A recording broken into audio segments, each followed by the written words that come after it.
हाँ जी, तो नया साल शुरू हो चुका है और नए साल की शुरुआत में ही हमें कुछ ऐसा देखने को मिला, जो पिछले 1 दशक से पारंपरिक पत्रकारिता से लगभग लुप्त हो चुका था।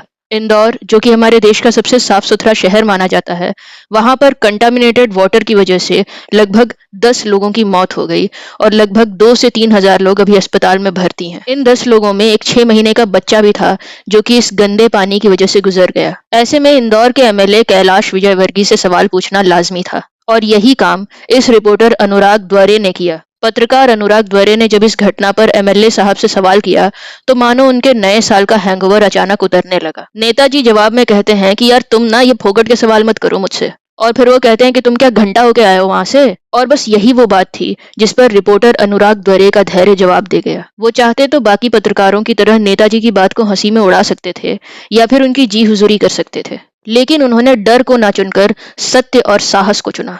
देखिए, इतने बड़े और सीनियर लीडर के सामने, जिसके हाथ में सत्ता और आंखों में पावर का नशा हो, बिना डरे अपनी बात रखना और उस पर अड़ जाना, और साथ ही उस लीडर को ये याद दिलाना कि वो कहाँ अपनी मर्यादा लांघ रहा है, ये बहुत बड़ी बात होती है। आपके साथ कुछ भी हो सकता है। आप जिस न्यूज चैनल में काम कर रहे हैं, वहां से आपको निकाला जा सकता है। लोकल गुंडे आपको और आपके परिवार को शहर में आते जाते तंग कर सकते हैं। हो सकता है कि आपको वो शहर भी छोड़ना पड़ जाए। लेकिन इस बंदे ने हमारे लिए, इंदौर के लिए, उस 6 महीने के बच्चे के लिए, अस्पताल में पड़े उस हर एक मरीज के लिए अपनी परवाह न करते हुए सवाल किया। और सिर्फ सवाल ही नहीं किया, अपनी गरिमा, हमारी गरिमा को प्रोटेक्ट भी किया, ये कहते हुए कि सिर्फ सवाल ही तो कर रहा हूँ, इसमें बदतमीजी करने की क्या बात है। इसके बाद भी किसी को शर्म नहीं आई और वहीं खड़े खड़े नेताजी के चाटुकारों ने इस रिपोर्टर की आवाज दबाने के लिए भरसक प्रयास किया। चाटुकारों को इस बात से पीड़ा पहुंची कि अनुराग ने उनके नेताजी से सवाल किया। इस पर अनुराग का जवाब था, तो क्या 10 लोग मर गए और हम सवाल नहीं पूछे? 10 लोग मर गए, हम सवाल नहीं पूछे।